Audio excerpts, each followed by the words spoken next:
Welcome to the lecture number 3. From this lecture, we are going to start with the basic fundamentals of linear regression modeling. We are essentially going to start with the chapter Simple Linear Regression or Simple Linear Regression Analysis. Well, in practice, the contents of this chapter or the basic concept which we are going to learn in this chapter may not really be helpful. A more important chapter will be next chapter, that will be multiple linear regression analysis, but whatever concept we are going to learn here, they are going to build up the basic fundamental for the next chapter. The difference between simple linear regression analysis and multiple linear regression analysis is that in the case of simple linear regression, we are going to consider only one input variable, whereas in the case of multiple linear regression analysis, we are going to consider more than one input variables. And in practice, we know that any output is dependent on more than one input variables. So, that will be a more realistic chapter, but whatever the concepts we are going to discuss in the case of multiple linear regression model, they are based on the concept that we are going to learn in this simple linear regression model. And as an instructor, it is also easy for me to explain the things when there is one variable, and I can use this one dimension, two dimension graphics, and later on I can simply extend it to a multiple case. Right. So, okay. So, here we are going to consider a situation where we consider only one input variable. Right. So, now we consider that the output variable here y, that is linearly related by this function beta 0 plus beta 1 x. So, now you can see here, this is the same model that we had discussed in case of lecture number 1 and lecture number 2. Okay. So, in this case, just for your information, this is your here so called output variable. This is how we had denoted it earlier, and this was we had called earlier in the elementary language as input variable. Now, we are going to talk about the pure statistics language, right.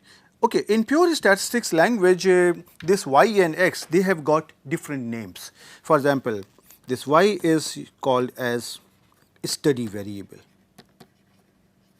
and in connection with study variable, this x is called as explanatory variable, right, and this has got several other names also. For example, this y is also called as response variable, and when we talk of response variable, then we talk of x as regressors, or say sometime regressor variables and so on. And this is also called as dependent variable. Okay, y is called as dependent variable, and in connection with dependent variable, I can call this x as independent variable. So, similarly, there are some other names also that are popular in the literature, right, but these are some common names that we try to use for this here y and x. And just for your remembrance, this beta 0 we had taken, this was our interceptor, and this beta 1 was the slope parameter. If you try to recall, in the lecture number 2, we had considered the linear equation y equal to mx plus c, and which I had translated in terms of y is equal to beta 0 plus beta 1 x, right. Okay. So, now this is my model. The question is that how to know this model. We had discussed earlier that model is nothing but a function between the output and input variable. And when I say I want to find out the model, that is equivalent to saying that I want to find out the parameters of the model. Right. So, here once I say that I want to know the model, our objective is to know or find the parameters. Well, up to now we have defined here two parameters, one is beta 0 and say another is beta 1. Well, there can be some other parameters also that we will see later on as we move further. Okay. Now, we are discussing here the technique of regression analysis. We had discussed that regression means to move in the backward direction. So, what are we going to do here, that we are going to conduct an experiment, or we are going to observe some data in some real life experiments, and finally we will have a sample of data. Now, I have to find out the values of the parameter, or equivalently I want to find out the model using this data. So, let us try to start with this thing, right. Suppose I say that now we are going to conduct an experiment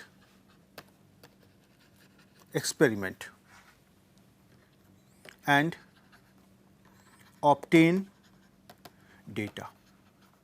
Well, we are going to find some finite number of data, right. So, let us say we want to obtain n data sets.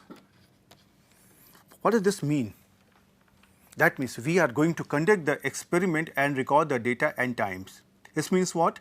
For example, if I consider the same example that we considered earlier, that y is the yield of a crop and x is the quantity of fertilizer, then for example, I can take here that x1 that is equal to 1 kg of fertilizer, and I give it to the field, and then I try to observe how much yield I get after some time. So, suppose I get the yield y1 is equal to, suppose here 20 kilogram. Then the next time I try to take here 2 kg of fertilizer, and this will be my here the value of x2. And suppose I get here, suppose 30 kg of outcome, 30 kg of yield.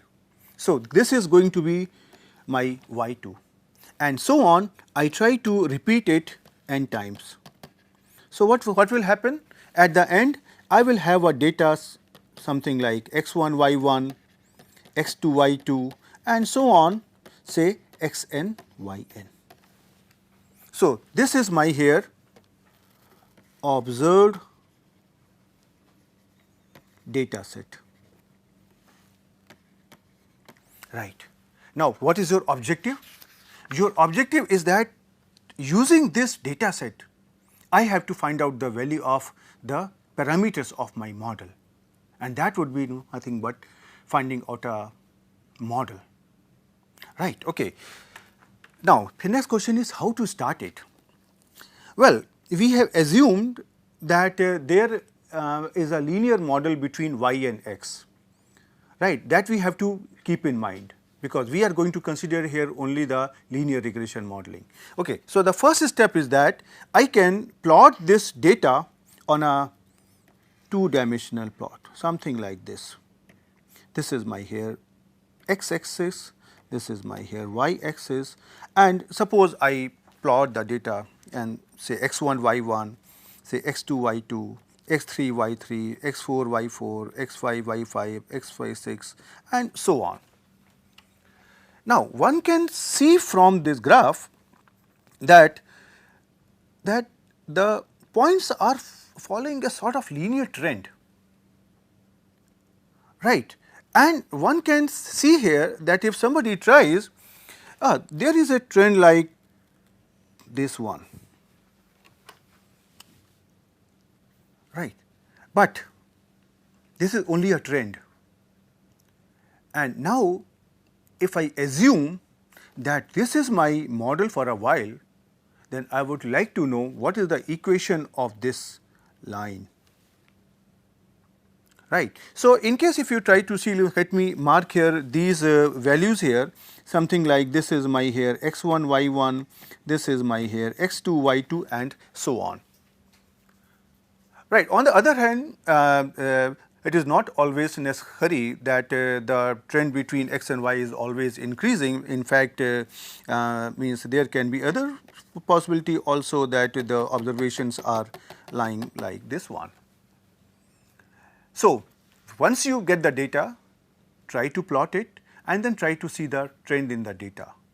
In case if the trend in the data is linear, that gives us first assurance, yes, a linear model can be fitted to the given data set. Or in simple words, I can assume, yes, the process can be described by a linear equation. Well, okay. So, now if you try to see, I simply assume that there is a model. The model is now going to be something like y is equal to beta 0 plus beta 1 x. This is the model that we have considered, right. So, now I believe that whatever observations I have obtained here x1, y1, x2, y2 and say here this xn, yn, they are actually going to follow this model, and these observations are generated from this model. This means that each set of observation will satisfy this equation, beta 0 plus beta 1 x I goes from 1 to n. But if you try to observe this graphic, this two-dimensional plot, is it really happening? No. If I try to write down, this orange line is something like y is equal to beta 0 plus beta 1 x. And we are assuming that whatever are my points here, they are lying on this line. So, essentially what we are assuming that this point is going to lie somewhere here, this point is going to lie somewhere here, this point is going to lie somewhere here, and well, this point is lying on the line and so on, right. But now you can see that this model is not appropriate because that is not really describing the true phenomena. The observation which I have got here x1, y1, x2, y2, x and yn, they are indicating, yes, the approximate relationship is here yi is equal to beta 0 plus this beta 1 xi, but this is not exact. So, I can do one thing, in order to make this model more realistic, I can add here a term. For example, I can rewrite it yi is equal to beta 0 plus beta 1 xi and plus some random error epsilon I. I goes from 1 to say here n. What is this epsilon I? Epsilon I is the random error involved in the ith set of data, random error. So, when I observe the ith set of observation xi, yi, this has got some error epsilon I.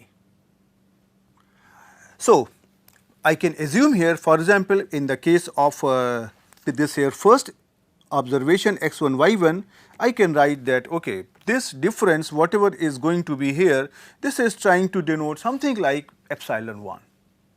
And similarly, when I try to go for this x2, y2, this difference is going to be something like epsilon 2 and so on. So, in some cases you can see here that this epsilon 1, this distance, this is the distance of x1, y1 from this line that we want to know, that we want to fit. And this point x1, y1 is lying above the line. Whereas, if you try to see in the case of x2, y2, this epsilon 2 is the difference between x2, y2 and this line that we want to fit. And this observation is lying under the line. And the same thing is happening with all other points. So I can say that some random errors are in the upward direction of the line, and some random errors they are under the line. So I can assume that here that epsilon I has to be a random quantity which takes some value that can be positive or that can be negative. Right, okay. So now I call this thing as a linear regression model. And if you try to see what is the difference between this model and this model. Now if I say what is the difference between these two models, so if you try to see, this was a sort of exact relationship, but this is going to depict a statistical relationship. This means what?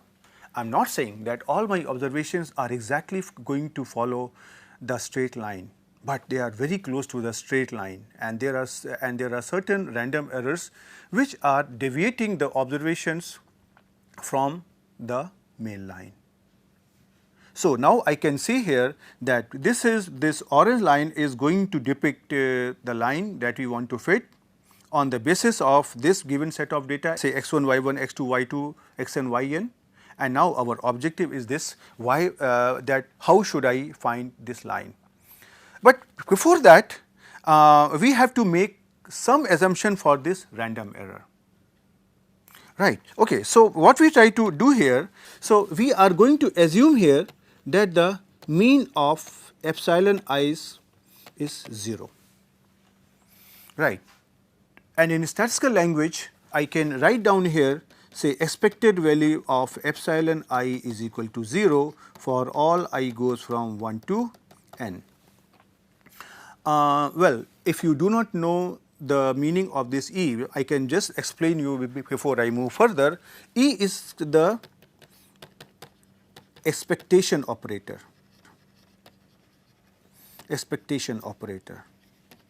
Right, and we define it in the following way. If I say if there is a random variable, see here some random variable here z, which is going to follow a probability density function, say fz with parameter theta, right. This is my here probability density function,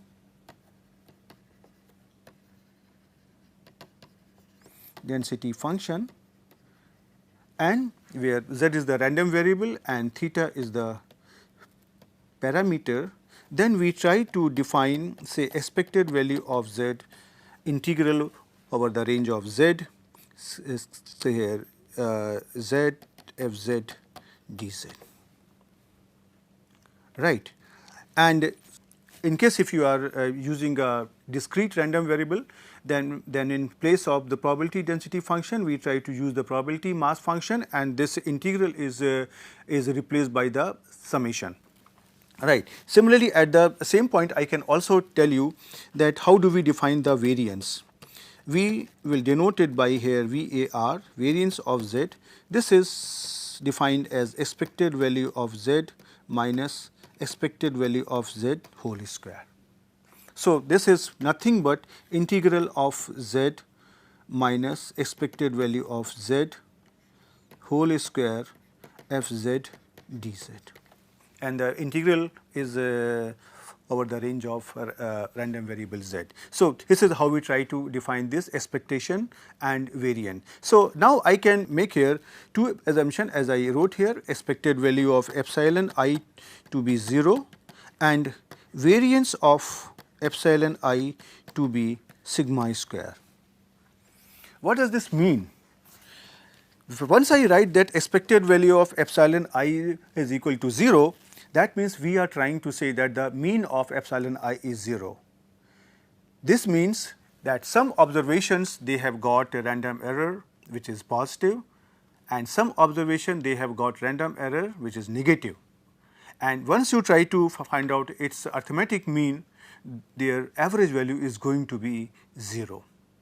And that is expected also from the application point of view, that in a realistic experiment, sometimes the errors are positive and sometimes the errors are negative. So, it is reasonable to assume that the average of those errors is going to be 0. Right, and but it is a random variable. Epsilon I is a random variable. So, so we need to describe its behavior by its variance also. For example, if you try to see in this figure also, these epsilons I sometimes they are lying in the upward direction, sometimes they are lying in the downward correction, and moreover, every observation will have a different type of random error, different amount of random error. So, that is described by the quantity of sigma square, right. So, in simple words, if I say if the sigma square is low, then I would say that my observations have got less variance and they are lying more close to the line. And in case if my this sigma square is high, then I would say that my observation have got more scatteredness and observations are lying quite away from the line, right. Okay. So, now at this moment, now if I try to consider this model, that y is equal to beta 0 plus beta 1 x plus here epsilon. So, you can see here that I have assumed this to be random, right. Now, we also assume something about y and x, and let us see what is their behavior. So, we assume here that this x is also non-stochastic.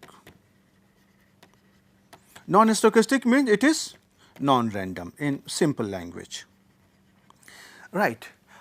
In practice, there can be situation where x can be random also, but here in this course we are going to assume that x will remain as fixed, right. Similarly, going on the same concept, I also assume that beta 0 and beta 1, they are my parameters, and this I will say that they are fixed but unknown. Right. In some cases, this beta 0 and beta 1 can also be random, but we are not going to consider those situations in this course. Okay. So, now since epsilon is random, beta 0, beta 1 and say x, they are not random. So, this y also becomes random. So, after this, if you try to see, we also have assumed that this expected value of epsilon is 0 and variance of epsilon is sigma square. So, that means if I want to know my complete model, I also need to know the value of sigma square. So, the sigma square also become a parameter of the model. So, now you can see here that we have got here 3 parameters: beta 0, beta 1 and sigma square. So, once I say that I want to know my model, that is equivalent to saying that I want to find out the values of beta 0, beta 1 and sigma square. And how to find them? Just on the basis of sample of data x1, y1, x2, y2, xn, yn. We also assume here that when we observe the observations x1, y1, x2, y2, xn, yn, then the corresponding random errors epsilon 1, epsilon 2, epsilon n, they are IIDs. IIDs means they are identically distributed as well as they are independently distributed.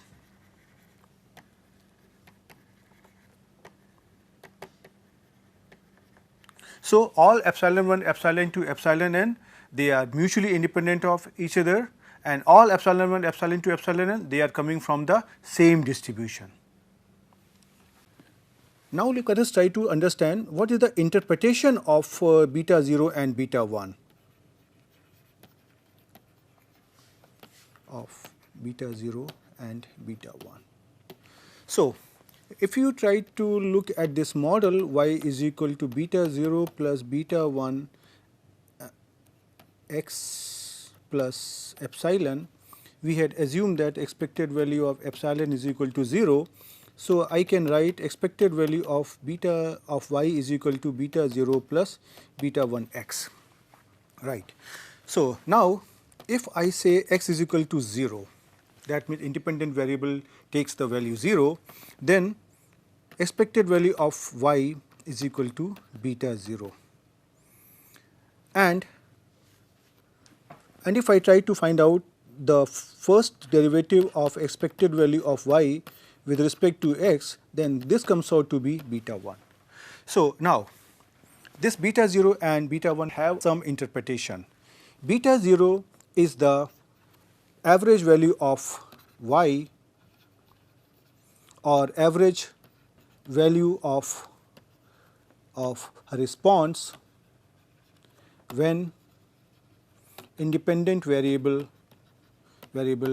takes value 0,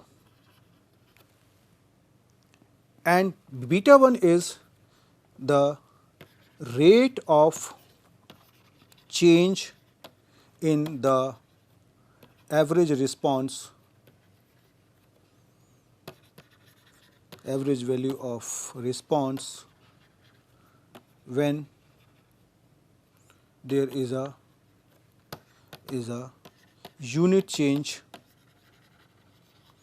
in the value of independent variable x. So, this is how we try to interpret the values of beta 0 and beta 1 in case of linear regression modeling. So, beta 0 is simply the average value of y when x takes value 0, and beta 1 is the slope of the line which is measured by the first derivative of average value of y with respect to x.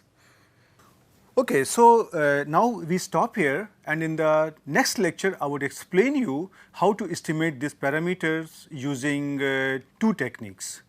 One is ordinary least square estimation and another is maximum likelihood estimation, right. Till then, goodbye.